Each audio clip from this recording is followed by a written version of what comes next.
들어왔는데 여러분한테 우리가 과학을 하기 위해서 여러분 길이를 나타낼 때 단위를 뭘 써요? 길이?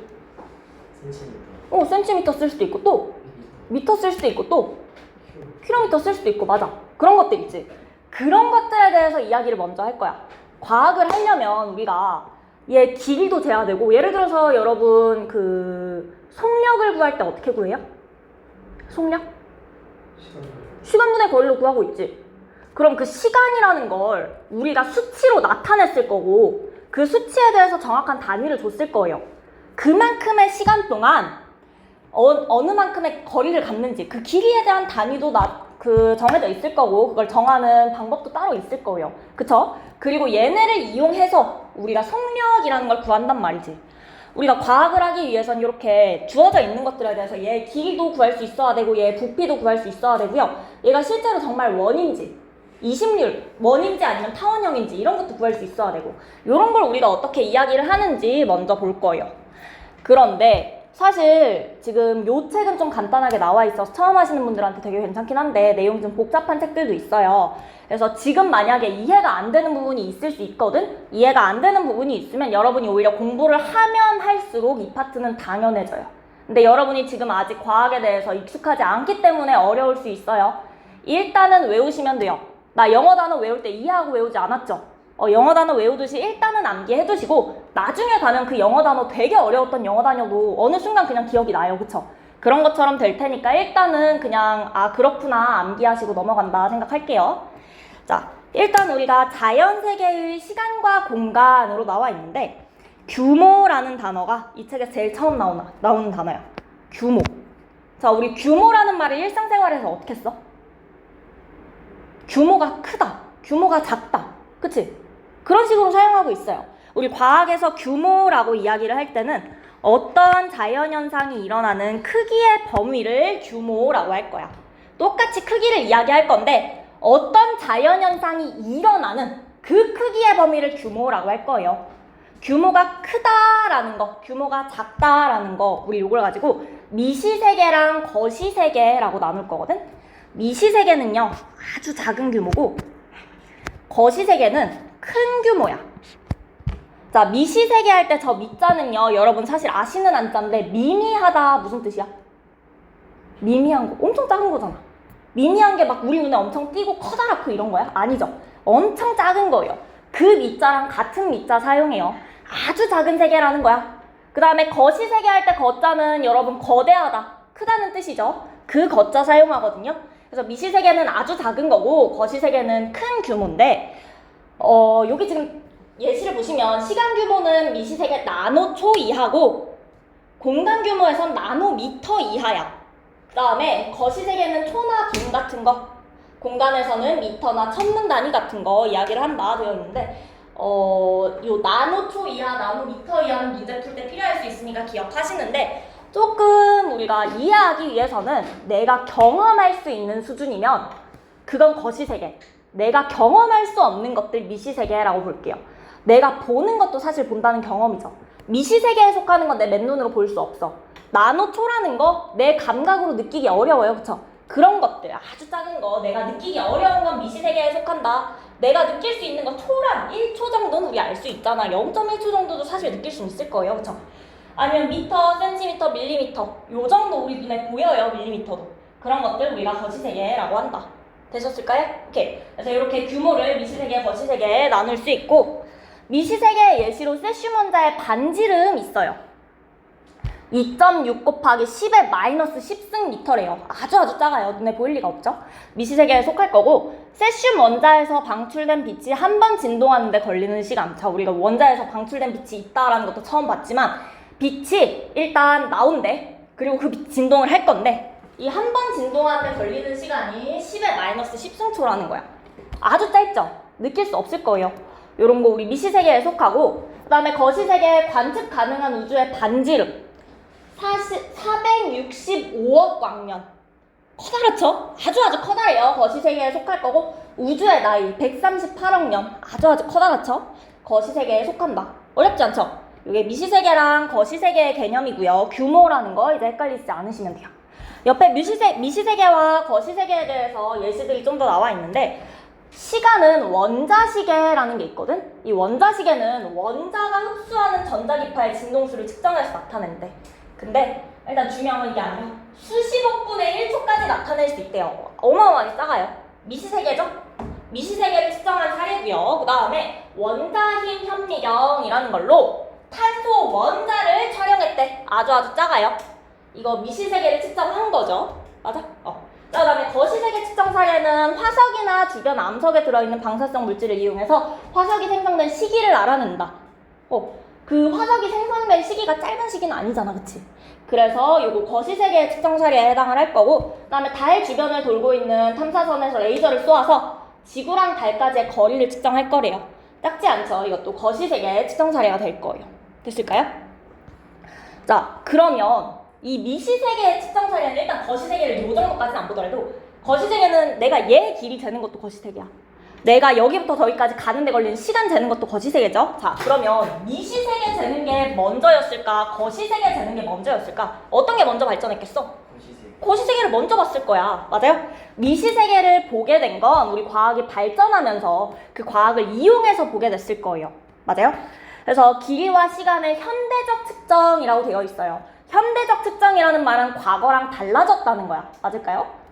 자, 과거랑 달라. 어떻게 다르냐? 과거에는 주로 눈으로 관찰 가능한 거시세계 측정에 머물렀을 거예요. 지구의 자전주기를 기준으로서 시간을 측정했어. 우리 알고 있어. 지구의 자전주기. 지구 한 번 자전하면 몇 시간이야? 24시간. 그거 기준으로 일단 정했었다는 거야. 근데 이게 과거라면 실제로 지금 우리가 사용한 24시간은 지구 자전 한 바퀴가 아니라는 뜻이죠. 지금은 시간을 어떻게 하냐면 빛의 속력을 이용해서 잴 거예요. 빛 속력이 미안. 길고 시간은 빛이 아니지. 세슘 원자시계를 이용해서 잴 거야. 미안해. 자, 세슘 원자시계가 우리 여기 원자시계 같은 경우에 원자가 흡수하는 전자기파의 진동수를 측정해서 미시세계를 측정할 수 있다고 했죠. 그리고 세슘 원자에서 방출된 빛이 한 번 진동하는데 걸리는 시간도 우리 잴 수 있다고 했어. 맞아? 이거는 바뀌지 않아.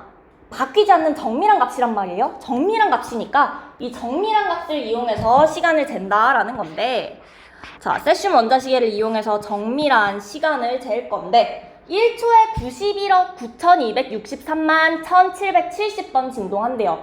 여러분 고등학교 오면서 외워야 될 게 많아지긴 하는데 이 숫자까지는 안 외우셔도 돼요. 근데 91번이라고 하면 그건 틀렸다고 하면 돼.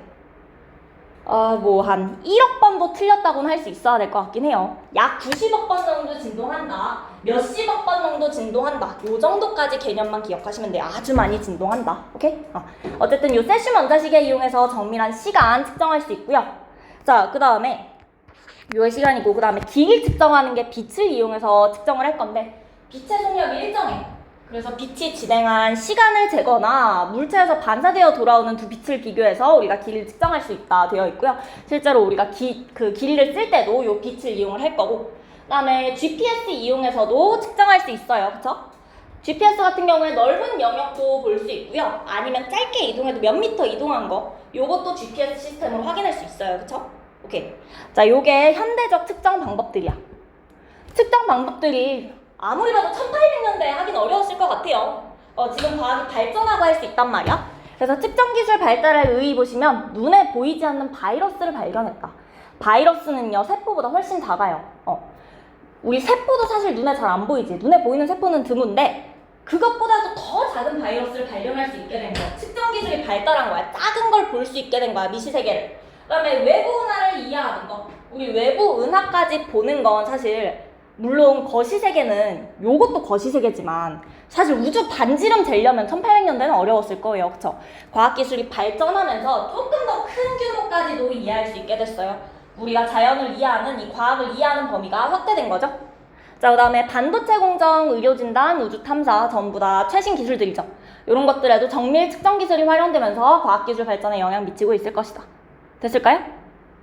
내가 되게 열심히 이야기를 했지만 좋은 말이죠. 어려운 거 없고 좋은 말이니까 여기까지는 괜찮을까요? 자, 여기까지는 크게 외울 건 없고, 요 옆에 전자현미경 전자현미경 한 번만 볼 건데 전자현미경에 투가 전자현미경과 주사 전자현미경 두 가지 종류가 있다 되어 있는데 이 종류는 여러분 생명과학 선택하게 되시면 나중에 배우실 거고 일단 전자현미경이라는 거 있다. 이 전자현미경은 아주 작은 거 볼 거예요. 우리 과학 실험실에서 현미경 써본 적 있을까요? 현미경 한 번쯤 써본 적 있지? 세포 관찰할 때 본 적 있죠? 그거보다 작은 거 볼 거야 전자현미경은. 그럼 우리가 실험실에서 본 현미경은 뭐냐? 광학현미경이에요. 이 광학현미경은 가시광선의 파장을 이용한대. 내 눈에 보이는 거죠. 그래서 이 현미경보다 훨씬 높은 배율을 볼 수 있고 전자현미경이 광학현미경은 가시광선 이용한다. 요거까지만 기억할게요. 전자현미경이 훨씬 더 작은 거, 광학현미경은 조금 더 큰 거, 그리고 이 광학현미경은 가시광선의 파장을 이용한다. 요거까지만 됐을까요?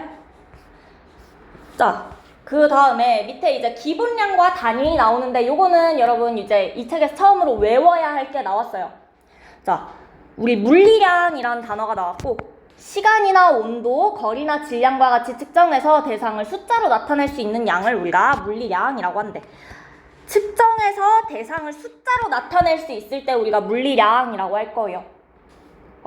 그래서 내가 그냥 뜨겁다라고 느끼는 거 말고 얘가 정확하게 몇 도다라고 내가 측정해서 정확한 수치를 줄 수 있을 때 그때 물리량이라고 하겠다는 거야. 됐을까요? 자, 이 물리량도요. 우리가 기분량이라는 게 있고 유도량이라는 게 있는데 그 중에 기본량은 여러 가지 물리량 중에서 가장 기본이 되는 양으로 다른 물리량으로 바꿔서 사용할 수 없는 고유한 양이다 되어 있어요.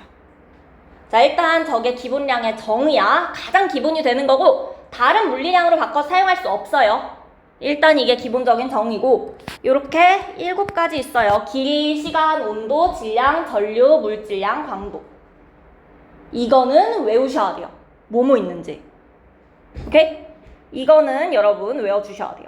자, 길이 있어요. 그 다음에 시간, 온도, 질량, 전류, 물질량, 광도. 이 중에서 혹시 여러분 모르시는 거 있나요? 물질량. 물질량은 1몰이다 라고 하면 6.02 곱하기 10의 23승계를 의미해요. 그래서 우리가 원자를 하나, 두 개 셀 수가 없잖아. 그래서 원자가 몇 개인지, 분자가 몇 개인지 셀 때 사용하는 단위인데 이 몰이라는 단위가 생겨요. 그런 개념으로 생각해 주시면 되고 그 다음에 나머지는 그래도 여러분 대충 감이 오시죠? 광도는 정확하게 칸델라가 뭔지는 몰라도 빛의 세기 이야기하는 걸 거고 전류 우리 배운 적 있고 온도, 시간, 길이, 질량 다 됐죠? 자, 그러면 얘네가 기본량인데 이 기본량이라는 애들은 측정해서 숫자로 나타낼 수 있는 양이거든? 근데 누군가 이거를 쟀을 때 누가 봤을 땐 30이고 누가 봤을 땐 50이면 되겠니 안 되겠니? 어떤 사람은 센티미터를 재고 어떤 사람은 밀리미터를 재면 되겠니 안 되겠니? 안 되겠죠. 그래서 우리가 전 세계적으로 표준화된 단위를 만들었어요. 그게 국제단위계고요. 국제단위계 약자로 SI라고 해요. 자, 이 국제단위계가 밑에 사용되어 있는 단위들을 이야기를 할 거야. 질량은 킬로그램이고요. 길이는 미터, 시간은 초, 전류는 암페어, 온도는 켈빈, 그 다음에 물질량 이거 몰이고요. 광도는 칸델라라고 읽을 거예요. 각각의 단위까지 외울 수 있을까요? 이 정도는 괜찮아? 자, 요게 기본량의 단위다. 됐어요? 옆에 국제단위계가 뭔지 나와 있는데 국제적으로 사용하고 있는 표준 단위 체계고 요걸 이용해서 우리가 이야기를 한다라는 거고요. 그 다음에 옆에 시험에 잘 나오는 보기 이거 괜찮더라고. 한번 볼게요. 미시세계에서는 원자, 분자, 이온처럼 아주 작은 물체나 현상을 다룬다. 맞는 말이죠? 미시세계가 이 뜻이야. 아주 작은 물체나 현상을 다룬다라는 거예요. 그 다음에 거시세계의 공간 규모는 나노미터 이하이다. 나노미터 이하인 거 거시세계가 아니라 무슨 세계다? 미시세계죠. 거시세계의 공간 규모는 미터나 천분 단위처럼 커다란 거고 과거의 시간 측정은 주로 거시세계에 머물러 있었다. 맞는 말이죠? 과거의 길이 측정은 주로 거시세계에 머물러 있었다. 맞아, 틀려? 그것도 맞아. 시간 그리고 길이 측정 둘 다 주로 거시세계에 머물러 있었을 것이다. 됐죠? 자, 그럼 다음 페이지 넘어가 볼게요. 방금 전에 했던 게 기본량이고 이번엔 유도량 이야기할 거야. 유도량은 기본량으로부터 유도된 물리량이라고 되어 있어요. 속력이 대표적인 유도량이야. 속력 어떻게 나타내? 시간분의 거리. 맞아? 단위가 뭐야? 속력의 단위 뭐예요, 여러분? 킬로미터 퍼 아워일 수도 있고 미터 퍼 세크일 수도 있고. 맞아? 방금 봤던 기본량 중에서 시간이랑 길이를 이용해야지 나타낼 수 있는 값이죠. 이런 걸 우리가 유도량이라고 하는 거야. 반대로 여기서 기본량에서 다른 물리량으로 바꿔서 사용할 수 없다라는 건 이 시간을 나타낼 때 다른 애들을 사용할 수 없다라고 생각하시면 돼요. 속력이라는 건 이거 이용해서 조합해서 나타나는 거고, 그 다음에 부피는 어떻게 나타내? 부피의 단위 뭐야? 길이의 세제곱. 세제곱 미터일 수도 있고. 맞아? 그러면 이 길이를 한 번 쓰는 게 아니라 3번 곱해줘서 써야 되죠. 이런 애들이 유도량이라는 거야. 그렇게 안 하고 이게 끝인 게 기본량. 오케이? 자, 그래서 유도량 같은 경우엔 기본량 이외에도 자연을 나타낼 때 속력, 부피, 농도 등의 물리량도 필요한데 얘네는 기본량으로부터 유도될 수 있어서 유도량이라고 부르는 거고요. 유도량의 단위는 각 유도량을 정의하는 데 사용한 기본량 단위의 조합으로 나타낸다 되어 있어요. 방금 이야기한 것처럼 미터 퍼 세크 하시면 이제 속력의 단위가 되는 거죠. 속력의 단위 미터 퍼 세크, 부피의 단위 세제곱 미터. 그 다음에 밀도가 뭐였는지 기억나? 밀도는 세 분 다 아신다. 밀도가 뭐예요? 아무도 기억 안 나요? 그럼 부피분의 질량이었어. 그럼 혹시 그 밀도를 어떻게 정의했었는지 기억나요? 밀도가 무슨 뜻인지?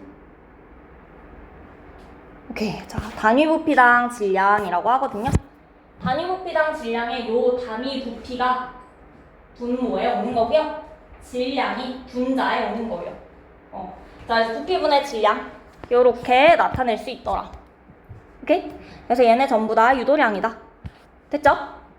됐어요. 자, 여기까지 우리 기본량이랑 유도량 이야기를 했고, 그 다음에 단위의 접두어라는 얘기가 나와 있어. 이거 뭐냐? 1m가 몇 cm야? 1km는 몇 미터야?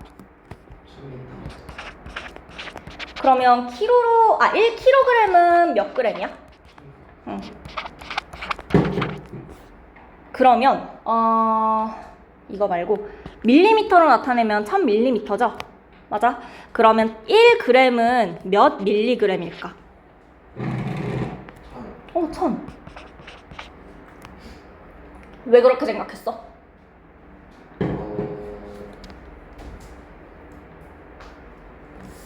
요 앞에 붙어있는 키로가 붙으면 1000배가 되는 거고요.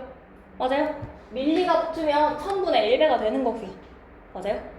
우리 알고 있어, 그치? 그래서 요 밀리나 킬로 같은 애들을 우리가 단위의 접두어라고 부르는 거야. 그래서 요 접두어도 여러분 어느 정도는 외워주셔야 돼요. 근데 여러분 일단 알고 있는 거 센티, 밀리, 킬로까지는 알고 있어요. 요거까진 괜찮아? 이거 세 개는 여러분 이미 그 길이에서 많이 봤어.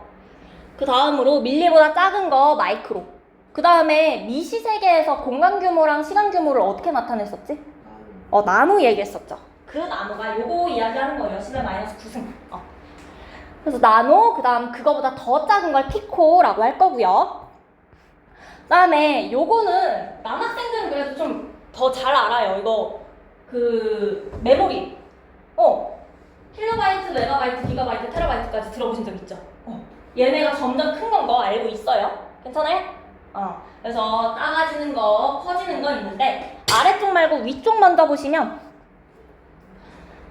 원래 이게 뭐 미터가 있었으면 미터, 그 다음에 밀리미터라고 하시면 10의 마이너스 3승, 그 다음에 마이크로미터 하시면 10의 마이너스 6승, 나노미터 마이너스 9승, 피코미터 마이너스 12승.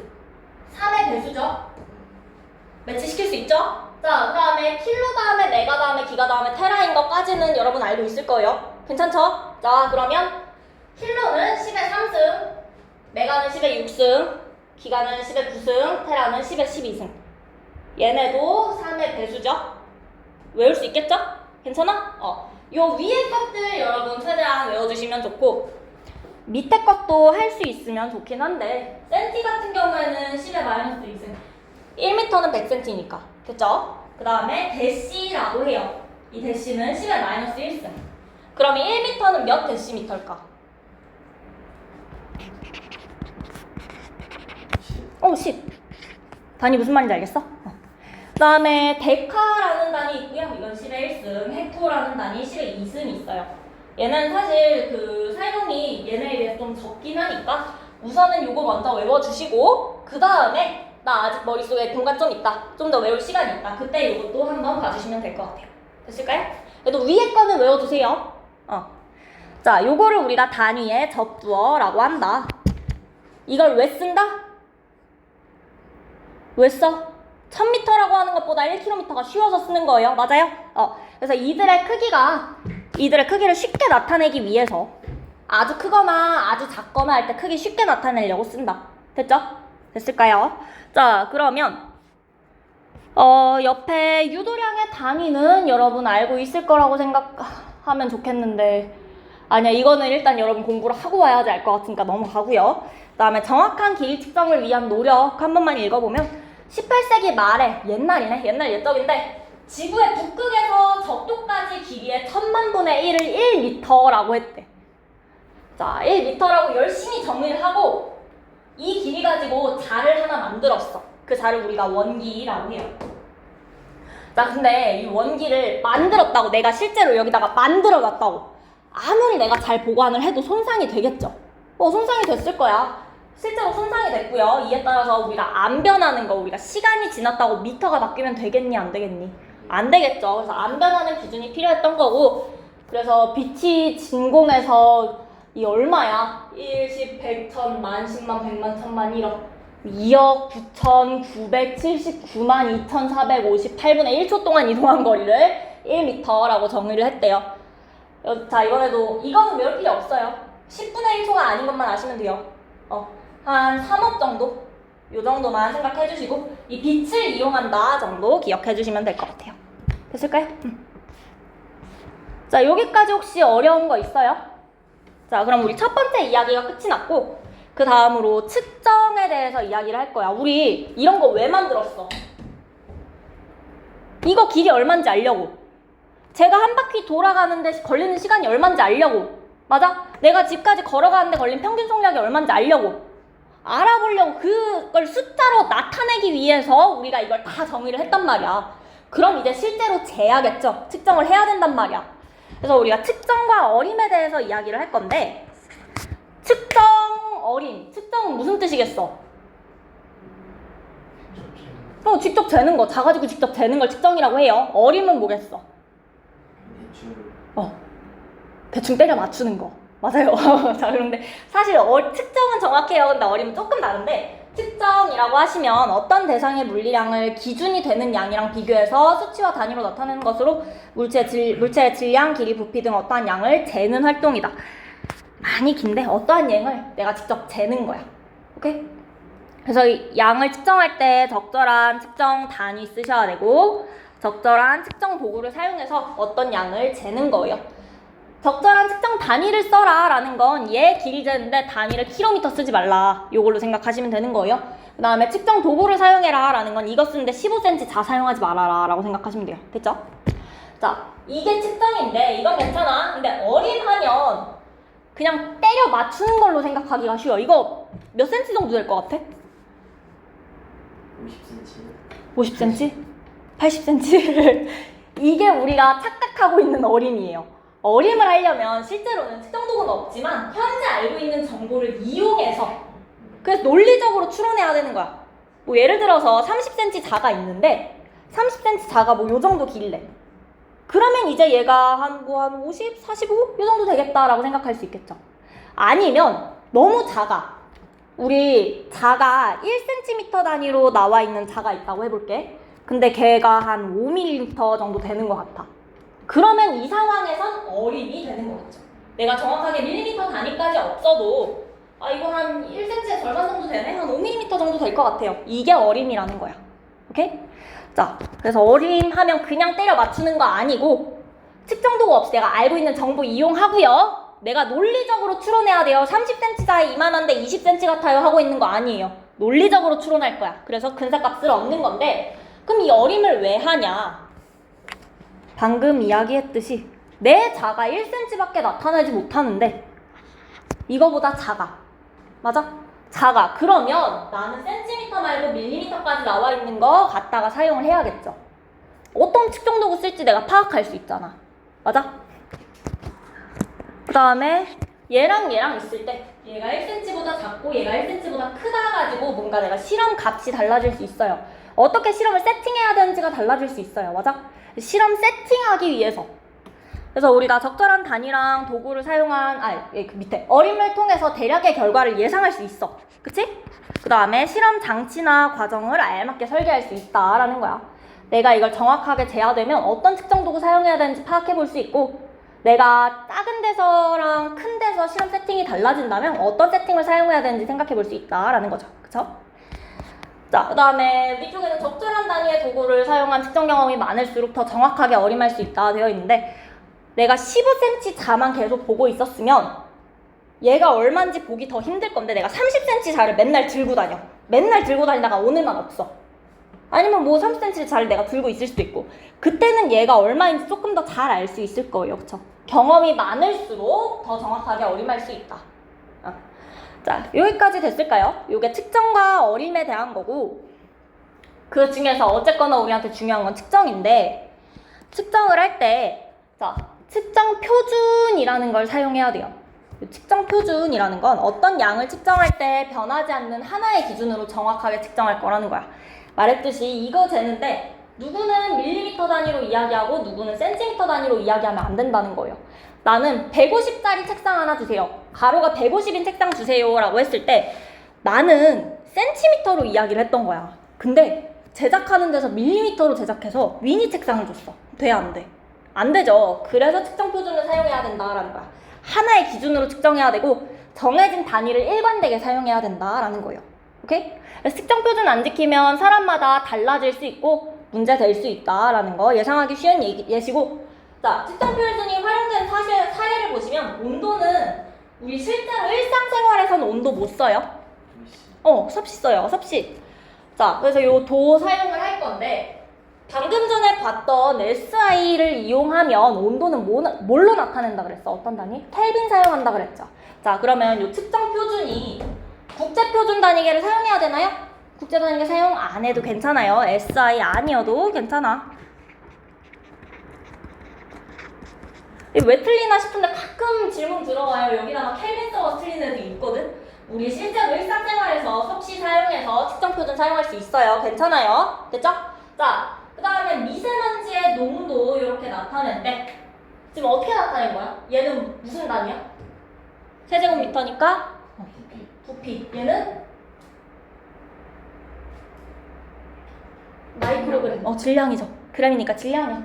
자, 그러면 이거 기본량이야? 유도량이야? 유도량. 유도량이네. 기본량 아니고 유도량이어도 괜찮아요.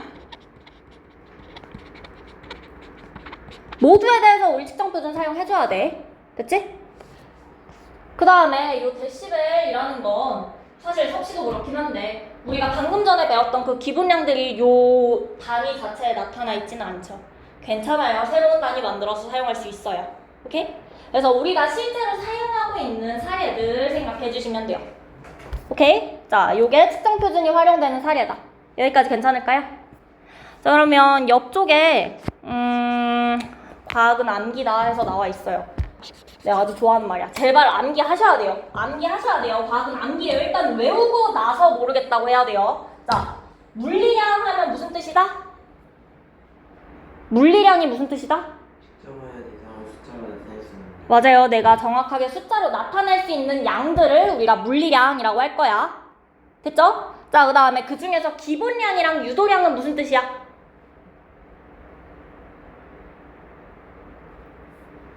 기본량은 말 그대로 기본이 되는 거다 하시면 되고, 유도량은 어떻게 유도한 거야? 뭘 가지고? 기본량 가지고 유도한 경우에 우리가 유도량이라고 할 거예요. 자, 이 세 가지 외우실 수 있죠? 네. 꼭 외워주시고요. 혹시 기본량 뭐 있었는지 기억나요? 옆에 안 보고. 혹시 기억나요?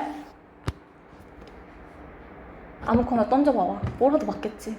기본량. 길이. 길이랑 킬로그램이면 질량. 강도. 광도. 또. 물질량. 물질량, 온도. 또.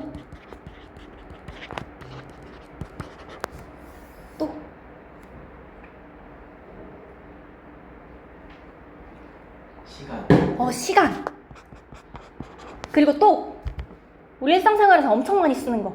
얘도 그걸로 돌아가고 있어. 전류. 전류까지. 혹시 단위 기억날까요? 전류의 단위 뭐야? 암페어. 길이의 단위 미터. 질량의 단위 킬로그램. 광도의 단위 혹시 기억나요? 칸델라라고 C 있을 거고요. 우리 영어로 그 양초가 뭐야? 캔들이죠. 그 캔들의 어원에서부터 붙은 단어거든요. 칸델라라고 합니다. 자, 그다음에 물질량 혹시 기억나요? 몰. MOL 쓰고요. 몰이라고 읽으시면 돼요. 그다음에 온도. 켈빈. 그다음에 시간. 초까지. 요거 할 수 있을까요? 오케이. 자, 이제 이거 외울 수 있다라고 판단할게요. 다음 주에 테스트 칠 거예요. 됐죠? 자, 그다음에 밑에 시험에 잘 나오는 보기 보시면 길이랑 시간은 다른 물리량으로 바꿔서 사용할 수 없는 고유한 물리량이다. 좋은 말이죠? 다른 물리량으로 바꿔서 사용할 수 없는 고유한 물리량을 우리가 뭐라고 한다? 여기부터 여기까지 무슨 말이야? 세 글자로 뭐라고 해, 이거? 다른 물리량으로 바꿔서 사용할 수 없는 기본량. 기본량을 우리가 이렇게 설명할 수 있어요. 자, 그 다음에 단위로 미터 퍼 세크랑 세제곱미터를 사용하는 유도량은 각각 속력과 부피이다. 설마 이건 안 틀리겠죠? 자, 그 다음에 어림은 어떠한 양을 추정하거나 대략 가늠하는 일로 과학실험에서 사용하지 않는다. 처음부터 끝까지 다 틀린 말이에요. 그쵸? 자, 어림이라고 하시면 대략의 결과를 예상하는 건 맞는데 우리가 논리적으로 추론해줘야 되고요. 이걸로 우리가 과학실험 세팅할 수 있어요. 실험에 사용될 수 있다. 자, 요 디귿선지 틀리기 쉬우니까 밑에 꼭 기억해주셔야 돼요. 우리 실제로 사용할 수 있어요. 됐죠? 자, 여기까지 내용 괜찮아요? 그러면 그 뒤쪽에 12쪽 필수 자료 드릴에서 빈칸 채우는 거 있거든? 밑에 답이 나와 있긴 한데 채워봅시다. 자, 위쪽에 자료 1번 표의 빈칸에 들어갈 알맞은 말을 쓰시오 되어 있고요. 자, 원자, 분자, 이온처럼 아주 작은 물체나 현상 무슨 세계다? 미시세계. 그 다음에 사과나무, 태풍, 지진, 천체처럼 큰 물체나 현상 거시세계. 시간 규모는 미시세계 나노초 이하, 거시세계는 초나 분 같은 거 나와 있고요. 공간 규모 미시세계, 저기 빈칸 뭐 들어가야 돼? 나노미터 이하다. 거시세계는 미터나 천문단위 있다. 자, 그 다음에 오른쪽에 OX 한번 볼게요. 자연현상의 크기 범위를 규모라고 한다. 이게 규모의 정의죠. 익숙해지셔야 돼요. 자연현상의 크기 범위를 우리가 규모라고 한다. 자, 그 다음에 나노초 이하의 시간 규모는 미시세계에 해당한다. 나노초 이하. 맞죠? 그 다음에 천문단위는 거시세계에 해당하는 공간 규모다. 맞아요. 그 다음에 세슘 원자의 크기는 거시세계에 해당한다. 거시세계를 뭘로 바꿔야 되죠? 미시세계로 바꾸셔야 되죠. 됐어? 오케이. 자, 그 다음에 밑에 기본량과 유도량 우리 방금 얘기했던 거네. 기억에 들어갈 거 뭐야? 질량. 니은에 들어갈 거 길이. 디귿에 들어갈 거 세컨드 초. 그 다음에 리을에 들어갈 거 온도. 미음은 몰. 됐죠? 자, 그 다음에 옆에 여러 가지 물리량 중에서 가장 기본이 되는 물리량을 기본량이라고 한다. 이것도 맞는 말이죠. 가장 기본이 되는 물리량 우리가 기본량이라고 하고, 길이, 시간, 온도, 질량, 전류, 물질량, 강도가 있다. 맞죠? 응. 그 다음에 전류의 단위는 볼트이다. 뭘로 바꿔야 돼? 암페어로 바꾸셔야 되고요. 두 가지 이상의 기본량을 이용해서 도출된 물리량을 유도량이라고 한다. 맞아요.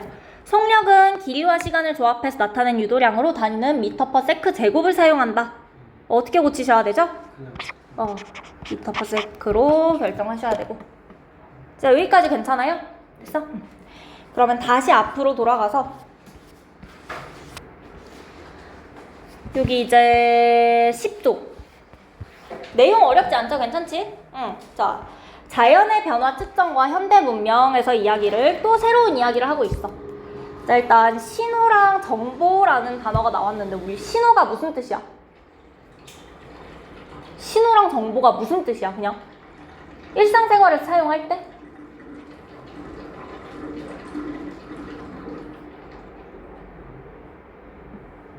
잘 모르겠어?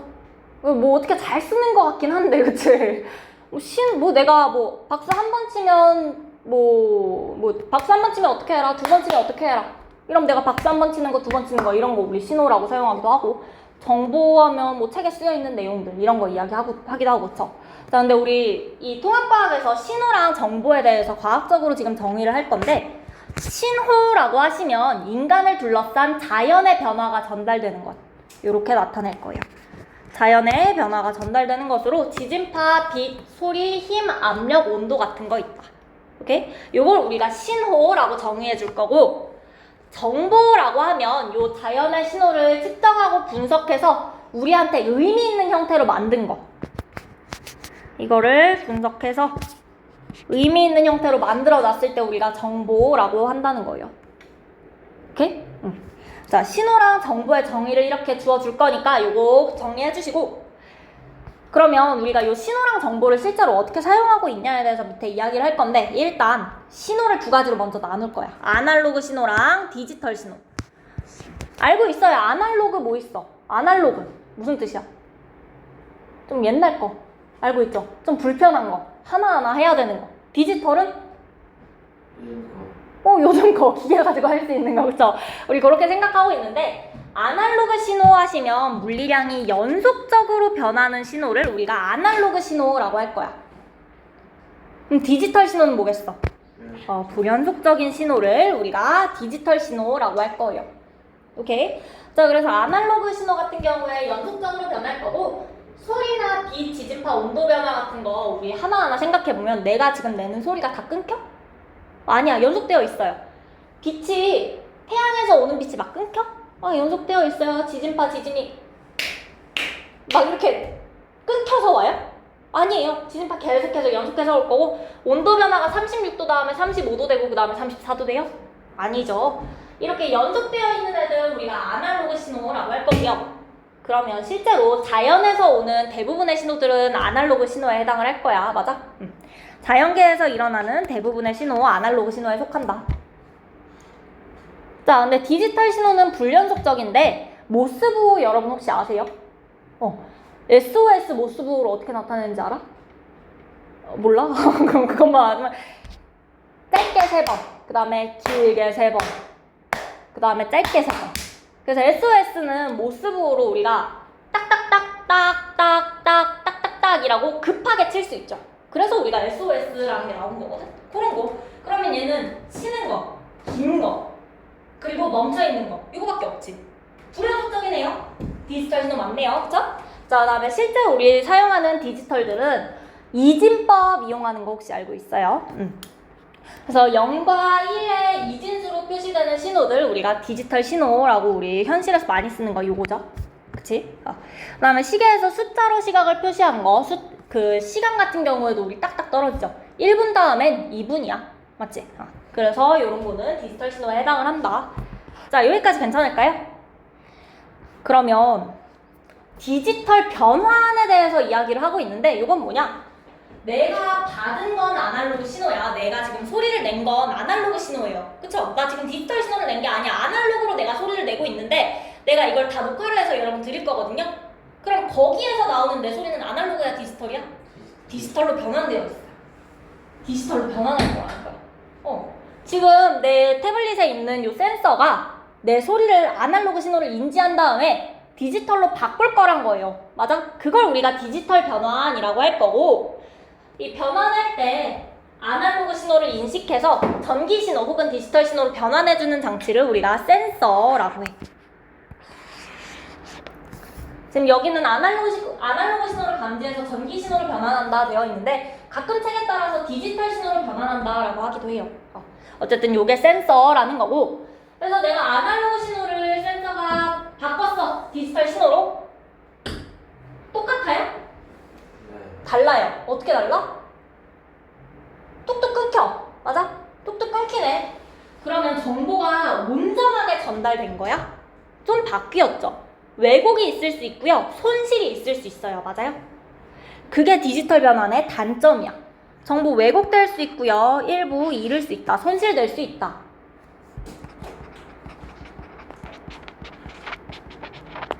이게 디지털 신호의 단점이야. 그러면 저렇게 왜곡될 수도 있고 손실될 수도 있는데도 그럼에도 불구하고 우리 디지털로 많이 바꿔요. 왜 그래? 편해서. 그 편하다는 게 무슨 뜻이야? 저장할 수 있고 내가 이거 저장해서 너네한테 다시 보내주면 내가 다시 수업하지 않아도 여러분이 이거 다시 들을 수 있어요. 그쵸? 맞아요. 그래서 우리가 쓰는 거야. 정보를 전송할 수 있고요. 저장할 수 있고요. 재생할 수도 있고요. 전송할 수도 있고요. 요런 데서 편리함이 있고 그 다음에 정보를 압축할 수 있다. 사실 내가 아날로그로 내는 이 사운드를 아주 명확하게 거의 최대한 비슷하게 만들려면 용량이 점점 커질 거예요. 그쵸? 근데 디지털로 내가 어느 정도의 손실을 감수하고 어느 정도 용량을 압축시킬 수 있는 거죠. 오케이? 그래서 정보 압축할 수 있는 장점도 있다. 됐을까요? 오케이? 자, 요게 디지털 변환에 대한 이야기고 여기 혹시 어려운 거 있어요? 없죠? 괜찮아? 그러면 우리 오른쪽에 있는 거 한번 보시면 이진수 하면 이진법으로 나타낸 숫자이고 0이랑 1만을 사용하는 거다. 한 번쯤은 본 적 있으시죠? 자, 그 다음에 밑에 센서 하면 센서는 다양한 신호를 전기 신호로 변환하는 거고요. 뭐 전기, 자기 습도, 온도, 빛, 그 다음에 뭐 바람 같은 거, 물 같은 거의 흐름, 그 다음에 운동, 소리 여러 가지 아날로그 신호들을 전기 신호 요걸로 바꿀 수 있고 그 다음에 디지털 신호로 변환할 수 있을 거예요. 요걸 우리가 센서라고 한다. 됐죠? 괜찮아? 자, 그 다음에 과학은 암기다도 외워주시면 아날로그 신호가 무슨 뜻이라고? 아날로그 신호? 중요한 건 뭐야? 어떤 단어? 자연도 중요한데 연속적으로 변하는 신호다. 이게 중요한 거예요. 아날로그 신호는 연속적이고 그러면 불연속적인 신호는 우리가 뭐라고 한다? 디지털 신호라고 한다. 됐죠? 연속적인지 불연속적인지 중요해요. 자, 그 다음에 아날로그 신호를 전기 신호로 변환하는 장치를 뭐라고 한다? 센서라고 한다. 됐죠? 자, 그 밑에 디지털 기술과 현대 문명 되어 있는데 사실 이 예시들은 여러분 그냥 집에서 한번 쭉 읽어보시면 돼요. 내가 다 읽고 있기에는 조금 아깝고요. 여러분 집에서 이 정도는 한번 복습할 때 읽을 수 있죠? 쭉 여러분 보시면 되는데 그나마 한번 얘기해줘야 되는 게 맨 밑에 에너지 산업의 스마트 그리드 기술이라고 혹시 뭔지 알아요? 스마트 그리드 기술이다라고 하면 전력을 뭐 공급하는 사람들이나 사용하는 사람들이 이제 공급량이랑 사용량이 항상 같지 않을 수 있잖아요. 그러면 뭐 부족한 곳에 남는 곳에서 전해줄 수도 있고 그렇게 하려고 그 전력이 어떻게 분배되고 있는지 그거를 이제 뭐라고 해야 되지? 그거를 나타내주는 그걸 연결해주는 시스템? 그렇게 생각하시면 돼요. 그래서 얘가 에너지 산업에 들어있어. 남는 거 모자란데 주면 되니까 그런 거 하려고 있는 거다. 요 단어 하나만 여기서만 딱 한 번 나와요. 그거 하나만 기억해 주시고 자, 옆에 시험에 잘 나오는 보기 보시면 소리, 빛과 같이 물리량이 연속적으로 변하는 신호를 우리가 뭐라고 한다? 아날로그 신호라고 한다. 디지털 신호는 뭐라고? 연속적이 아니라 불연속적이다. 됐죠? 자, 압력 센서는 누르는 힘을 감지할 수 있는 센서이다. 내가 이런 거 하나하나 얘기해주지 않아도 이 정도는 맞출 수 있죠? 자, 그 다음에 디지털 신호는 정보 압축할 수 있어요. 장점이죠? 그 다음에 잡음이 거의 없는 선명한 신호 만들어서 멀리까지 전송할 수 있어요. 가능해요. 왜곡이랑 손실이 있다는 단점은 있지만 이러한 장점이 있다. 여기까지 됐을까요? 자, 그러면 우리 다음 페이지의 탐구 리포트는 집에서 꼭 읽어 오실게요. 외울 필요는 없고요. 집에서 이렇게 쓸 수 있구나, 이거 관련된 지문 나왔을 때 틀리진 말아야지 정도. 그 정도 느낌으로 한번 읽어보시면 되고 혹시 궁금한 거 있으면 요건 다음 주에 가져와서 질문하시면 돼요. 그냥 되게 평범하고 별거 없는 내용이라 넘어갈게요. 자, 그 다음에 다음 페이지에 디지털 변환 자료 3번 안 했어. 자, 여기 1번에 들어갈 거 뭐야? 무슨 신호? 아날로그 신호. 그 다음에 2번에 들어갈 건 디지털 신호. 만약에 여기에 문제에 왜 얘가 아날로그 신호고 왜 얘가 디지털 신호입니까? 라고 물어보면 뭐라고 대답할 거예요?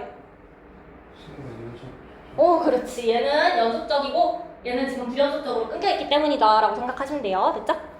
자, 그 다음에 빈칸에 들어갈 알맞은 말을 쓰세요. 아날로그 신호는 자연계에서 일어나는 대부분의 신호로 물리량이 어떻게 변한다? 연속적으로 변한다. 자, 그 다음에 모스부호와 같이 불연속적인 신호를 무슨 신호라고 한다? 디지털 신호라고 한다. 자, 그 다음 센서는 자연계에서 발생하는 어떤 신호를 감지해? 아날로그 신호를 감지해서 이렇게 문제에서 디지털 신호를 변환하는 장치이다 라고 나올 수도 있거든요. 이것도 맞다고 하셔도 괜찮아요. 자, 그 다음에 누르는 힘을 감지하는 센서. 무슨 센서겠어? 압력 센서이다.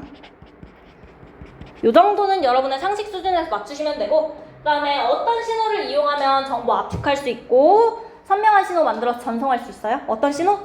디지털 신호. 자, 여기까지 괜찮아요? 다음 페이지에 셀파 세미나 있는데 요 세미나에서 내용을 맨 1번에 일단 요거는 한번 봐줘야 될 것 같은데, 센서가 뭐 하는 거라고? 센서가 뭐 하는 거라고? 맞아요. 방금 책에 분명 아날로그 신호를 전기 신호로 변환한다 되어 있었는데 문제만 봐도 아날로그 신호를 디지털 신호로 변환한다 되어 있었죠. 이게 센서라는 건 사실 정확하게는 아날로그 신호를 전기 신호로 변환해요. 근데 그 전기 신호를 계속 갖고 있는 게 아니라 결국 이거를 일정한 주기로 자른 다음에 이진수로 표현해서 결국은 디지털 신호로 변환하거든. 그래서 아날로그 신호를 전기 신호로 변환하는 기계다라고 쓰여있기도 하고 아날로그 신호를 디지털 신호로 변환하는 장치이다라고 쓰여있기도 한 거예요. 둘 다 괜찮은 거. 근데 뭐 과정은 아시겠죠? 그래서 아날로그 신호를 전기 신호로 바꾸고 이거를 좀 잘라. 그 다음에 0이랑 1로 나타낸 이진수로 만들어. 그 다음에 디지털로 만들 거예요. 그러다 보니까 왜곡이랑 손실이 발생할 수도 있다. 대신에 정보가 압축되고 전송에 유리하다. 그래서 디지털 신호를 처리해서 정보 재생하거나 전송할 수 있다. 이 내용 괜찮죠? 그 다음에 변환된 디지털 신호는 원래 아날로그 신호에서 모든 정보를 기록할 수는 없어. 손실이 생겨요. 그렇지만 압축되어 있어. 용량이 작아. 그치? 복사도 쉽고요. 편집도 쉽고요. 정보 전달도 쉽고. 그래서 사용하더라. 자, 요거까지 괜찮을까요? 밑에 있는 내용들은 쭉 읽어보시면 될 것 같고 관련 기출문제 한번 볼게요. 자, 신호 A가 신호 변환기를 거쳐서 신호 B로 변환된 후에 메모리 카드에 저장됐대. 그러면 요 소리는 무슨 신호야? 마이크에 전달된 요 소리는 아날로그야 디지털이야? 아날로그 신호고요. 메모리 카드에 저장되어 있는 거 디지털이죠. 자, 그리고 일단 그러면 여기 기억 니은 디귿 한번 볼게. 가의 신호 변환기에서는 아날로그 신호가 디지털 신호로 변환된다. 여기서 아날로그가 디지털로 변환된다. 맞아, 틀려? 맞죠? 맞지? 자, 그 다음에 메모리 카드에는 0과 1로 구성된 이진수의 신호로 정보가 저장된다. 맞죠? 디지털 정보. 자, 그 다음에 A가 B로 변환되는 과정에서 정보에 손실이 발생한다. 맞아요. 이게 디지털 변환의 단점이잖아. 그쵸? 그러면 답은 5번 골라주시면 될 거예요. 됐을까요? 자, 그러면 우리 일단 10분 쉬었다가 뒤쪽에 문제 같이 풀게요. 자, 문제들이 어렵진 않은데 우리 오늘 첫날이니까 일단은 최대한 여기서 풀고 숙제를 최대한 줄여봅시다. 자, 일단 1번 미시세계에 속하는 측정 사례로 옳은 것만을 보기에서 있는 대로 고른 거. 기억. 원자시계는 원자가 흡수하는 전자기파의 진동수를 측정해서 수십억 분의 1초까지 나타낸다. 맞아, 틀려? 맞아요. 맞는 말 같아. 수십억 분의 1초 아직 기억 안 나더라도 맞는 거 같죠? 자, 다음 원자 힘 현미경으로 흑연 표면의 탄소 원자 크기를 측정한다. 미시세계 측정 사례고요. 방사성 물질을 이용해서 화석의 연대를 측정한다. 맞아요. 아니에요. 화석의 연대 측정하는 건 거시세계 측정이에요. 맞아? 거시세계 기억 안 나시면 써주시고. 답은 4번 고르면 되겠지? 자, 그 다음에 2번. 길이와 시간의 현대적 측정에 대한 설명으로 옳지 않은 걸 현대적인 거야. 자, 1번. 지구의 자전주기를 기준으로 시간을 측정한다. 이거 옛날이죠? 자, 그 다음에 빛의 속력 일정함을 이용해서 길이를 측정한다. 그 다음에 세슘 원자시계. 이름만 들어도 맞죠? 전자현미경 사용해서 나노단위의 물체 관찰하는 것도 맞고, 위성의 위치 확인 시스템 GPS 이용해서 이동거리 측정하는 것도 현대적 측정 맞죠? 요거 1번으로 골라주시면 되고, 요거는 과거에는 이렇게 했던 거 맞아. 과거의 측정이에요. 자, 그 다음에 3번. 물리량 및 기본량과 유도량에 대한 설명을 옳지 않은 거. 저 K 뭐야? 대문자 K. 켈빈, 온도. 기본량의 단위이다. 그럼 요거 맞는 얘기네.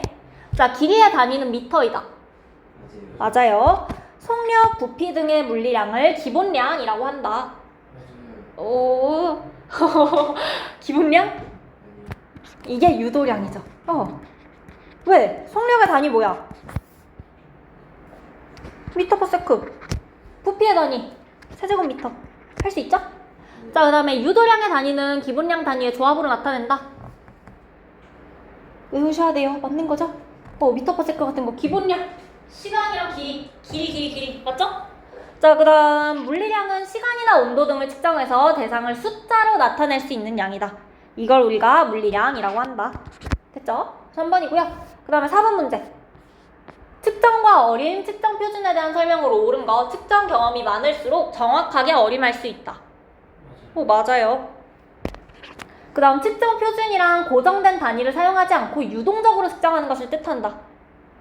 없죠? 맞는 말이 단 하나도 없어요. 그쵸? 자, 그 다음에 측정은 어떤 대상의 물리량을 기준이 되는 양과 비교해서 수치랑 단위로 나타내는 거다. 이게 우리 측정에 대해서 어렵게 써놓은 정의가 이거예요. 그쵸? 기억이랑 디귿 골라주시면 되고. 괜찮아? 자, 그 다음에 5번. 아날로그 신호랑 디지털 신호에 대한 설명으로 옳은 거. 디지털 신호는 아날로그 신호보다 실제 현상을 더 정확하게 표현할 수 있다는 장점이 있다. 아니죠. 그럼 장점이 뭐야? 저장하기 좋다. 그쵸? 그 용량을 압축할 수 있다.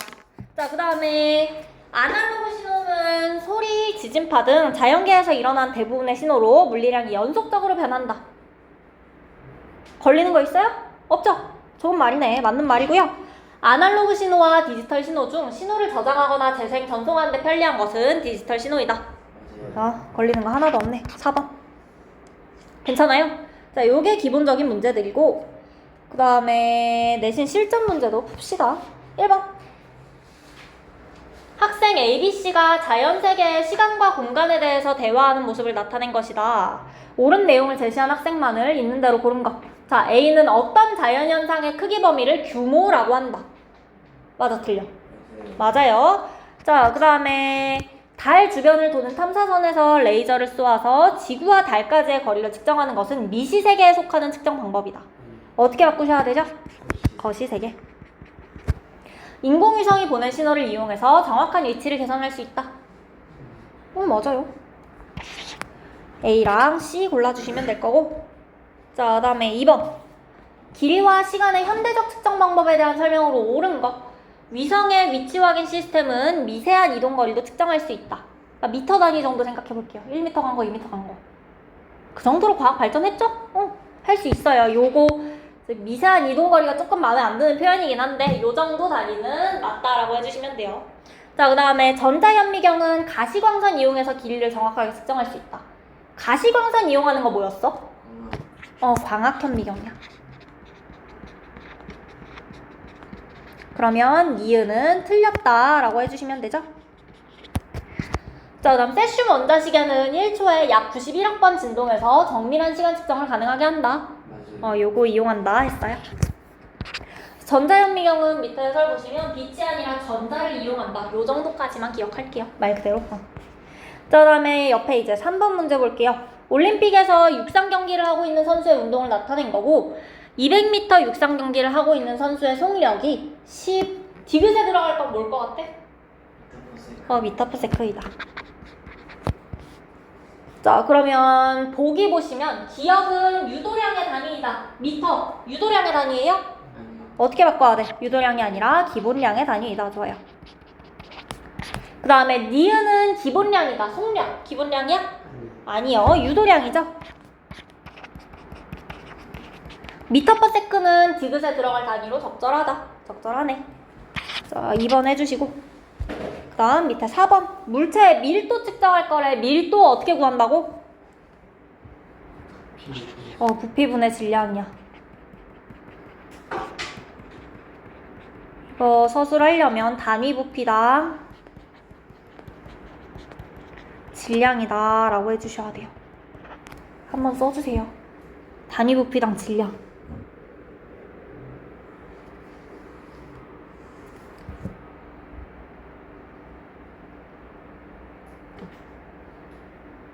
썼어? 사실 밑에 쓰여있긴 해요. 이것도 체크도 해주세요. 단위 부피당 질량. 이게 밀도다. 됐죠? 자, 물체의 질량 측정하고 그 다음 부피 측정한 다음에 단위 부피당 질량을 계산한대요. 단위 부피당 질량을 계산한다는 게 부피분의 질량 하겠다는 뜻이야. 자, 기억. 가에서 질량은 유도량이다. 틀려요. 기본량이죠. 나에서 부피는 기본량이다. 틀려요. 부피 유도량이에요. 길이 3번 곱해야 되죠. 자, 그 다음 다의 계산값이 물체의 밀도에 해당한다. 맞죠? 디귿 골라주시면 돼요. 3번. 자, 다음 페이지에 5번.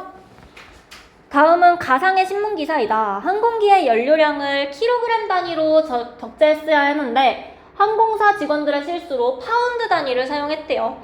자, 그래서 실제 필요한 연료량보다 훨씬 적은 양의 연료가 적재가 되었고 그 결과 항공기는 비행 도중에 연료가 부족해서 엔진이 멈췄대. 위험하죠? 나 비행기 날아가고 있는데 연료를 잘못 씻어서 멈추면 생각하고 싶어요? 생각하기도 싫죠. 자, 위험한 상황이 벌어질 수 있다라는 거야. 그래서 우리가 사용해야 되는 게 뭐라고 했어? 측정할 때 측정 표준을 정확하게 사용해야 되는 이유가 요런 상황이 발생하지 않기 위해서 이렇게 이해하시면 돼요. 그러면 보기에서 니은 건지가 맞는 거네. 측정 표준을 제대로 사용하지 않아서 문제가 발생한 거죠. 니은 맞는 거고. 자, 그 다음 기억. 기억은 부피의 단위이다. 킬로그램 부피의 단위인가요? 누구의 단위야? 질량의 단위다. 자, 위의 글을 통해서 물리량을 사용할 때 통일된 단위의 중요성을 알 수 있다. 맞아요. 그러면 니은 디귿 4번 골라주시면 되죠. 자, 그 다음에 6번 볼게요. 자, 가는 돌을 이용해서 달걀의 질량을 어림할 거야. 아니, 어림이다 측정하는 이잖아. 가는 돌을 이용해서 달걀의 질량이 어떤지 일단 확인해 볼 거고 나는 저울을 쓸 거래요. 어떤 게 어림이고 어떤 게 측정이야? 가가 어림이고 나가 측정이야. 왜? 왜? 측정이 뭔데? 측정하면 내가 단위랑 정확한 수치로 단위를 이용해서 정확한 수치로 나타내야 되죠. 근데 요거 돌이랑 같이 비교하는 걸로 내가 정확한 수치로 나타낼 수 있어? 없죠. 그래서 얘가 어림인 거예요. 그 다음에 얘는 저울 이용해서 정확하게 측정하고 있는 거고. 자, 가는 달걀의 질량을 측정하는 것이다. 아니죠? 가에서 돌의 질량을 알아야 달걀의 질량을 추정할 수 있다. 맞을까 틀릴까? 맞아요. 맞아. 돌의 질량을 모르면 돌보다 가볍다, 무겁다 요 정도는 알겠지. 근데 달걀의 질량을 추정할 수 있어요? 안 되죠. 자, 그 다음에 나와 같이 특정 물리량을 도구를 사용해서 재는 활동을 우리가 뭐라고 해? 측정이라고 해야 되죠. 1번으로 골라주시면 돼요. 자, 다음 오른쪽에 7번 볼게요. 가와 나는 아날로그랑 디지털 신호의 모습을 순서 없이 나열한 것이다. 어떤 게 아날로그, 어떤 게 디지털이야? 가가 디지털, 가가 아날로그. 그러면 기억 가는 아날로그 신호이다. 이건 틀렸네요. 그 다음 가는 끊임없이 도는 시계바늘처럼 물리량이 연속적으로 변한다. 아니에요. 가는 디지털이잖아. 그 다음에 나는 정보의 저장 및 전송이 가보다 어렵다는 단점을 가지고 있다. 맞아요. 그쵸? 자, 그 다음에 8번 문제 볼게요. 센서에 대한 설명으로 옳은 거. 센서는 어떤 신호를 어떤 신호로 변환해? 아날로그를 디지털로.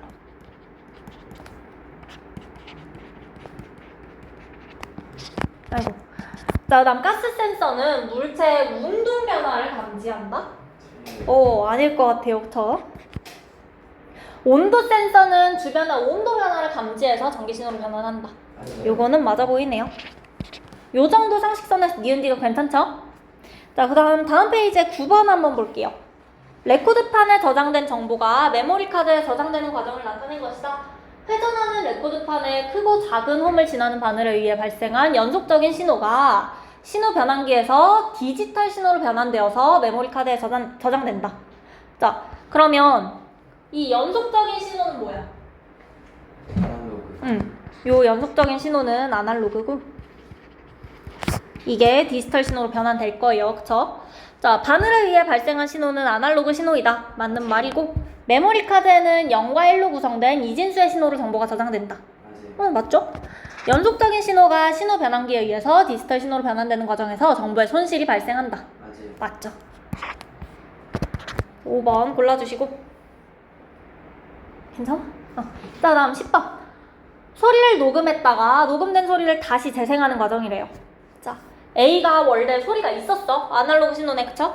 이거를 B처럼 디지털로 바꿨어. 그 다음 다시 재생을 했더니 A랑 C랑 같아 달라? 좀 달라요. 어떻게 됐어? 뭐가 좀 요 가운데 삐죽 튀어나온 게 없어졌네? 정보의 손실, 왜곡이 일어난 거죠? 자, 기억 보시면 변환기 1번은 아날로그 신호를 디지털 신호로 바꾼다. 맞아요. 변환기 1번이 아날로그를 디지털로 바꾸고 있고요. 변환기 2번은 소리를 녹음하는 역할을 한다. 틀렸어요. 아닌 것 같죠? 스피커 같은데, 그쵸? 자, 그 다음에 A가 B를 거쳐서 다시 C가 되는 과정에서 손실된 정보가 없다. 아니죠. 손실되었죠. 그쵸? 자, 그 다음에 옆에 있는 서술형은 집에서 해보시는데 서술형은요, 여러분 집에서 일단 써보세요. 문제를 풀어. 문제 푸시고 꼭 답지 확인하셔야 돼요. 답지 확인하시고 나랑 답지랑 똑같이 쓰여있을 경우가 아직까지 많지 않을 거예요. 답지에 있는 것도 한번 써주세요. 웬만하면 포스트잇 같은 데다 해서 한 번씩 써줘. 여러분 이제 서술형으로 수행평가도 치셔야 되고 서술형 계속 하셔야 되니까 이거 어떻게 쓰면 되는지 한 번씩 모범 답안을 직접 써주세요. 이렇게 쓰는 게 정확한 거다. 그래서 11번, 12번, 13번 다 그렇게 해주시고 자, 여기까지 혹시 어려운 거 있어요? 요 단원에서? 괜찮아? 그러면 우리 단원 넘어갈게요. 우리 다음 단원 조금만 할 거야. 한 페이지만. 24쪽. 별의 스펙트럼과 우주의 구성 원소. 여기서 우리 오늘 스펙트럼까지만 할 거거든요. 자, 첫 번째로 우리 스펙트럼을 이용한 우주의 원소 분석 먼저 이야기를 하고 있어요. 스펙트럼이라는 거 들어본 적 있어요, 그쵸? 스펙트럼이 뭐야? 사실 지연이는 안 들어봤을 건데 여러분은 두 분은 들어보신 적 있어요, 스펙트럼. 연속 스펙트럼이랑 선 스펙트럼. 언제 들어봤어? 원소에 뭐?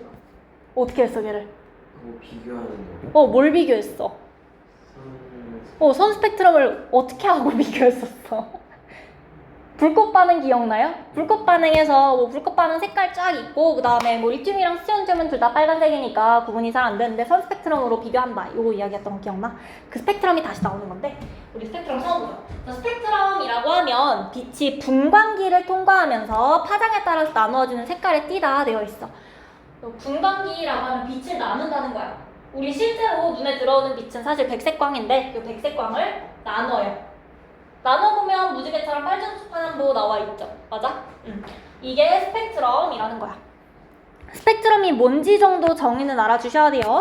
분광기 통과하면서 파장에 따라서 나누어지는 이 색깔의 띠를 스펙트럼이라고 할 거고 우리 눈에 보이는 건 빨주노초 파남보 요거까지인데 사실 적외선이랑 자외선도 있어요. 근데 우리 눈에 안 보이는 거죠. 얘는 안 보이는 거고 그래서 우리가 보이는 빨주노초 파남보를 우리가 가시광선이라고 하는 거고 여기까지 괜찮아요? 자, 그 스펙트럼의 종류에 우리 커다랗게 두 가지로 나눠요. 연속 스펙트럼이랑 선 스펙트럼. 그치? 자, 그런데 우리 두 분이 보신 선 스펙트럼은 이 두 번째 있는 방출 스펙트럼 본 적 있을 거예요. 맞아? 연속 스펙트럼이라고 하는 끊기는 게 없어. 연속적이야. 연속이라는 말 다 알잖아요. 연속적으로 쭉 나타나는 스펙트럼을 연속 스펙트럼이라고 하고 선 스펙트럼은 방출 스펙트럼이랑 흡수 스펙트럼이 있는데 이렇게 선으로 나타나는 거야. 선만 보이거나 아니면 흡수 스펙트럼 같은 경우에는 까만 선이 보이죠? 연속 스펙트럼이 있어. 근데 그 중에서 몇 개가 까맣게 안 보이는 거야. 어쨌든 선이 나타났죠? 사실 우리가 요거 두 개를 합쳐서 선 스펙트럼 스펙트럼이라고 이야기를 하는데 이게 사실은 이거 두 개 합쳐서 선 스펙트럼이라고 하는 게 맞아요. 근데 문제들에 따라서 혹은 그 출판사들에 따라서 선 스펙트럼을 좁게 요 방출 스펙트럼만 이야기하는 경우도 있어. 얘랑 동의어처럼 사용하는 문제들도 있고요. 선 스펙트럼이 얘네 두 개로 나뉘는 걸로 설명하는 그런 교재들도 있어서 일단은 요 교재는 얘랑 같은 걸로 보긴 하더라고요. 그거는 학교에서 이제 어떻게 가르쳐 주시냐에 따라서 조금 다른 거라서 우선은 그냥 이렇게 알아는 둘게요. 연속이랑 선으로 나뉘고 선은 방출이랑 흡수로 되어 있고 우리 지금 요 셀파 풀 때는 선 스펙트럼만 되어 있으면 방출 스펙트럼으로 생각할게요. 괜찮아요? 조금 헷갈리지만 괜찮아? 자, 그럼 얘네가 각각 어디에서 나타나냐? 연속 스펙트럼 같은 경우엔 고온 고밀도의 광원에서 나타나는데 백열등 혹시 뭔지 알아요? 백열전구? 백열등? 이렇게 필라멘트 이렇게 있고 오글오글 빨개지면서 빛나는 거. 엄청 뜨거워지는 거, 뜨끈뜨끈한 거. 옛날 전구, 요새는 잘 안 써요, 그쵸? 저거 우리가 백열등이라고 하는데 광원이라고 하면 빛이 나는 물체 생각해 주시면 되고 이 백열등에서 나오는 빛은 연속 스펙트럼으로 나타날 거예요. 오케이? 자, 그래서 이 연속 스펙트럼은 모든 파장의 빛이 연속적으로 나타나요. 어렵지 않죠? 자, 그 다음에 방출 스펙트럼이랑 흡수 스펙트럼, 이 선 스펙트럼들은 일단 방출은 고온의 기체에 포함된 원소가 특정 파장의 빛을 방출해서 생성이 된대. 자, 그 다음에 흡수 스펙트럼은 일단 읽어볼게요. 저온의 기체에 포함된 원소가 특정 파장의 빛을 흡수해서 생성이 된대. 둘의 차이가 뭐냐면 요 기체에 원소가 들어있었어. 둘 다. 원소가 들어있는데 얘가 고온이면 얘가 에너지가 많잖아. 고온이면 에너지가 많으니까 얘가 빛을 방출해요. 지가 방출을 해. 그 방출하는 거 나타내면 이렇게 선으로 나타나요. 요게 방출 스펙트럼이야. 그래서 고온의 기체 안에 있는 이 원소가 빛을 내는 거야.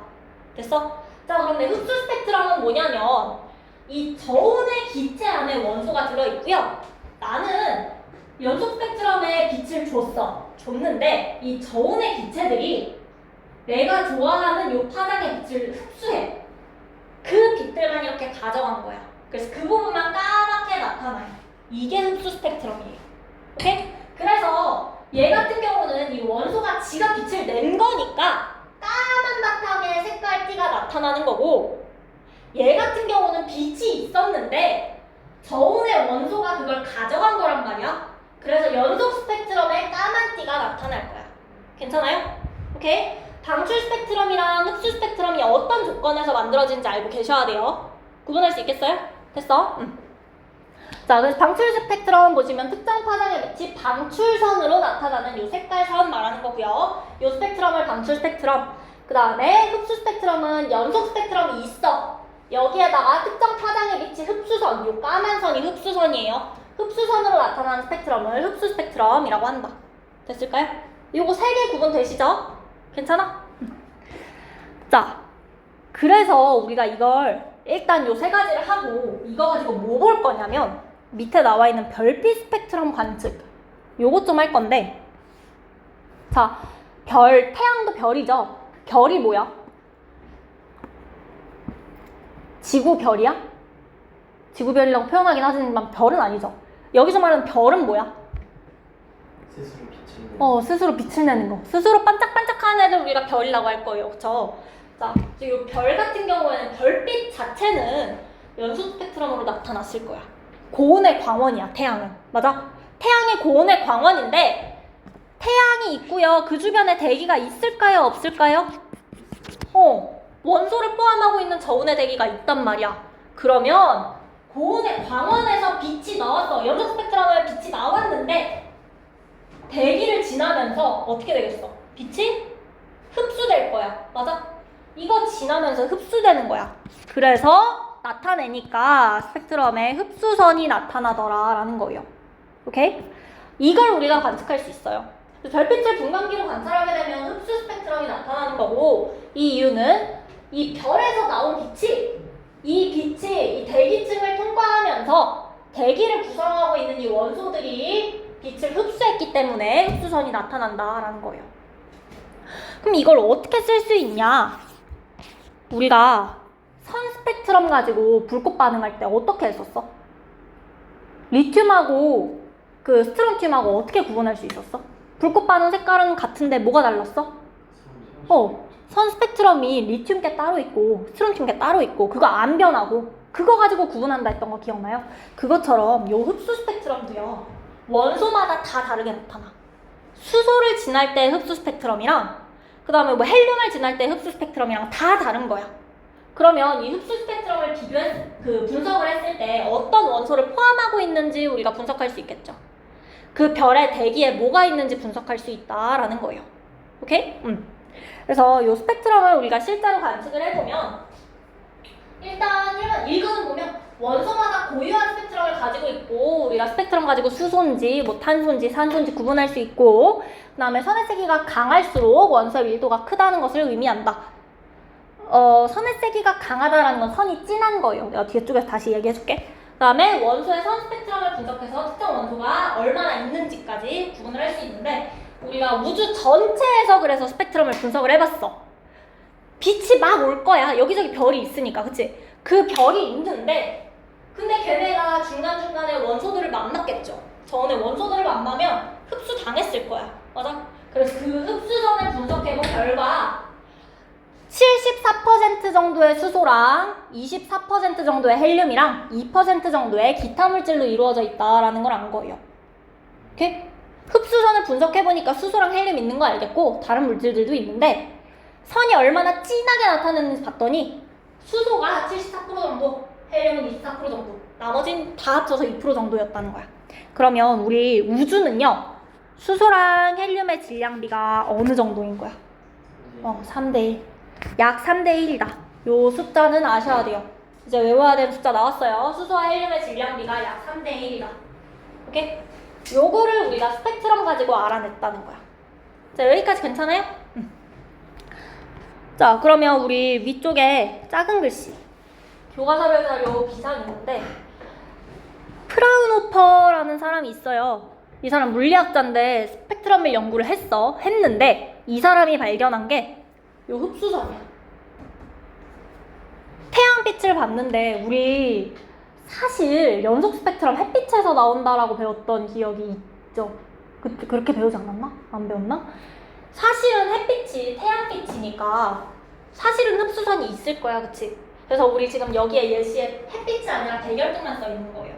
햇빛은 흡수선이 나타나고 실제로 뭐 우리한테 올 때는 연속 스펙트럼처럼 보이더라도 중간중간 파랗게 있거든?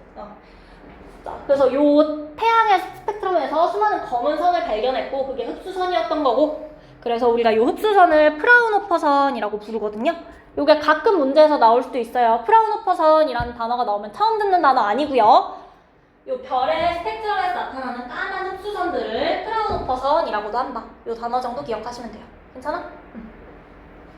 자, 그 다음 밑에 원소마다 스펙트럼이 고유한 까닭은 일단 내가 읽어는 볼게. 원자 내부의 전자는 특정한 파장의 빛만 흡수하거나 방출할 수 있는데 이 파장이 모든 원소에 대해 고유하다. 따라서 방출선 또는 흡수선의 파장은 원소마다 다른 값을 갖는다. 딱히 모르는 단어는 없는데 무슨 말인지 모르겠죠. 아직 몰라도 괜찮아요. 아직 몰라도 돼요. 이거 여러분 어차피 고등학교 2학년 때 물리나 화학 선택하시면 그때 배울 거거든요. 그때까지는 그냥 고유하다까지만 기억해. 알았지? 정확한 이유까지는 아직 이해 못해도 괜찮아요. 근데 적어도 다 다르다. 그 이유는 이 전자 얘기도 우리 다다음 주에 수업하고 와서 다시 잠깐 이야기는 할 건데 일단은 고유하다까지만 기억한다. 됐어? 원소마다 스펙트럼이 고유하다 해주시면 되고 자, 그다음 밑에 또 과학은 암기다 있어요. 연속 스펙트럼은 모든 파장에 미치고요. 어디에서 볼 수 있어? 예시 뭐 있었어? 백열등. 자, 선 스펙트럼은 특정 파장의 빛만 방출해요. 어떤 기체? 고온의 기체에서 나타날 거고 고온에 어떤 원소를 포함하고 있는 기체일 거예요. 자, 그 다음에 흡수 스펙트럼은 특정 파장의 빛을 흡수해요. 광원이 있고 그 사이에 뭐가 있어? 저온의 기체.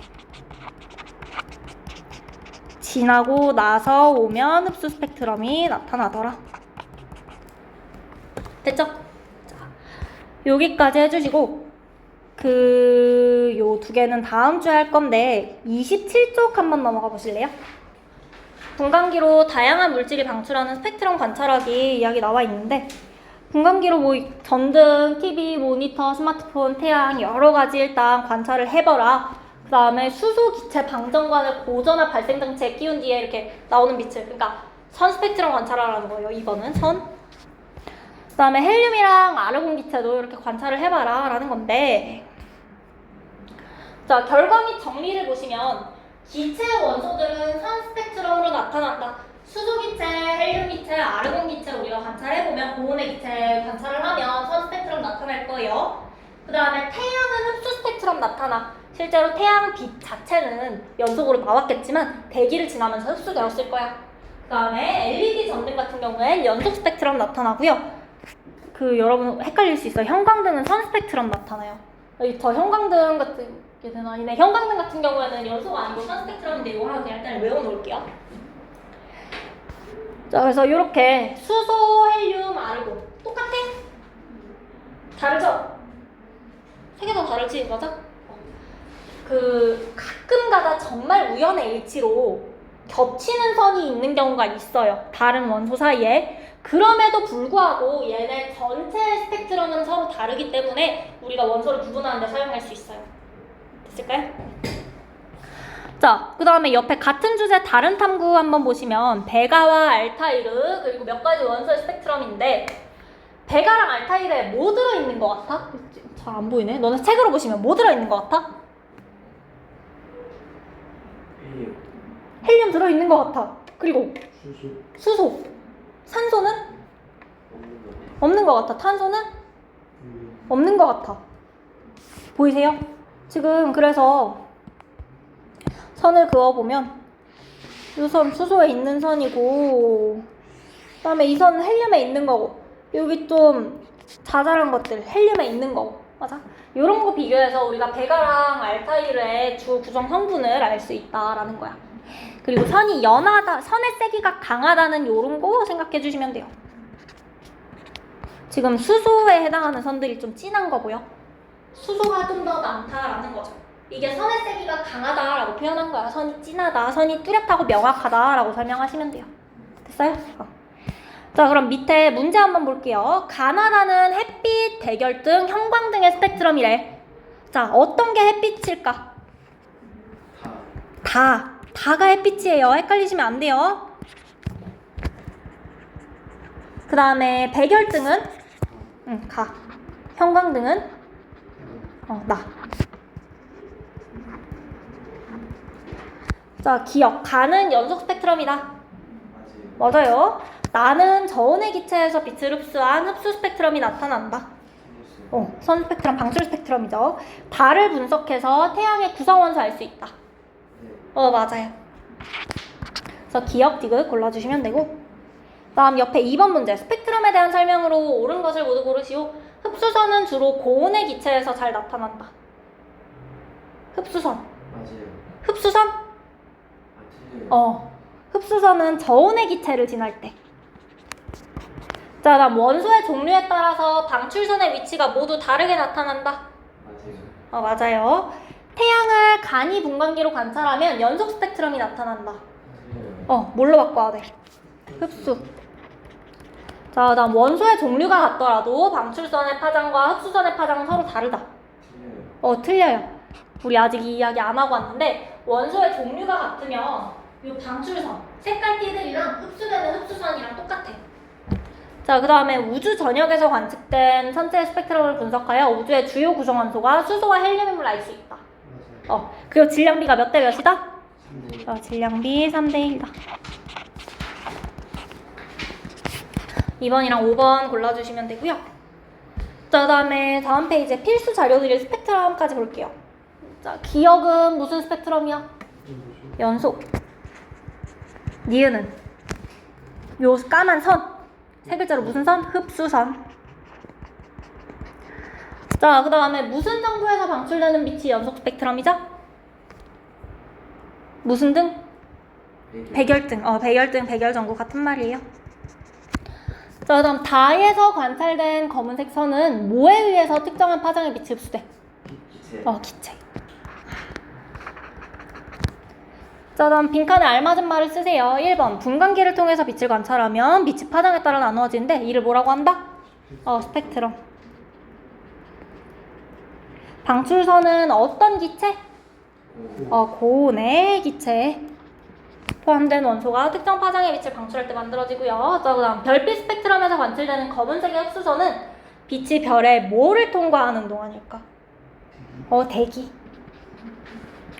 대기를 통과하는 동안 특정한 파장의 빛이 흡수되어서 만들어지는 거고, 그다음 원자핵 주변의 전자가 흡수하거나 방출할 수 있는 빛의 뭐가 원자마다 고유하다? 파장. 그래서 각각 원자는 고유한 선 스펙트럼을 갖는다. 자, 요 문장 이해해 주셔야 돼요. 이 문장 내가 쓸 수 있어야 돼. 왜 고유한 선 스펙트럼을 갖는지. 자, 그 다음에 우주를 구성하는 천체로부터 오는 빛의 뭐를 분석했어? 이것도 스펙트럼 분석해서 알아낸 거야. 그래서 우주에서 수소와 헬륨의 질량비가 3대 1임을 알 수 있다. 4번 문장 일단 정확하게 이해 못하더라도 이 문장에 익숙해지시긴 하셔야 돼요. 자, 그러면 우리가 29쪽에다가 써놓고, 여러분 29쪽 이야기는 3주차 수업을 하고 나서 올 거거든요. 그래서 몇 쪽이더라? 54쪽. 여러분 3주차 수업 후에 올 거라서 너는 써놓고, 거기다가 나머지 두 분은 54쪽 한번 가보실래요? 54쪽. 54쪽에다가 써놓을 거야. 54쪽에 왜 안 나오니? 여기다가 페이지 29 다시 읽어보기. 서준이는 페이지 54쪽 수업 후에 페이지 54쪽에다가 이렇게 메모한다라고 써놔. 수업 끝나고 나서 이거 다시 읽어보실 거예요. 요 내용이 있어야지 설명이 가능해서. 오케이, 됐어? 자, 그 다음에 여러분 다시 좀 앞쪽으로 가셔서 문제 하나를 뺄 건데, 여기다 33쪽에 5번 문제 아예 안 뽑아줬거든. 페이지 33쪽에 5번 문제도 54쪽 수업 후 3주차 수업 후. 오늘 말고 3주차 수업하고 나서 다시 이야기할 거예요. 됐을까요? 됐어. 그러면 우리 스펙트럼 문제들은 여러분들이 집에서 직접 풀어보실 거고, 숙제 페이지를 내가 알려줄게. 일단 지금 이 스펙트럼부터 30쪽에 1번부터 5번까지 30쪽에 1번부터 5번까지, 그 다음에 32쪽 1번부터 4번까지. 됐죠? 그 다음에 다시 조금 앞쪽으로 가셔서 우리 여기 단원 마무리 문제는 안 풀었거든요. 19쪽부터 21쪽까지. 됐죠? 그리고 안타깝게도 숙제 아직 안 끝났어요. 여러분 뒤쪽에 문제편 따로 있는 거 아시죠? 뒤쪽에 문제편 다시 붙어 있는데, 여기 규모와 기본량부터 스펙트럼까지 4쪽부터 9쪽까지인가 봐요. 요거 1주차 수업 숙제, 7월 6일 숙제.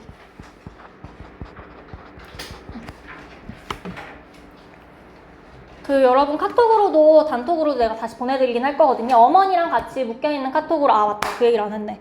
시험 치고 나면 그거 그대로 스캔해서 어머니께 여러분도 같이 있는 단톡에 올라갈 거예요. 그래서 어머니들도 확인하시고 여러분도 어떤 거 틀렸는지 집에서 다시 공부하시면 되고, 그 단톡에 내가 숙제 어딘지 페이지를 알려주긴 할 거예요. 오케이? 자, 숙제 여기까지 해주시면 되고, 내가 지금 10분 일찍 먼저 끝낸 게, 여러분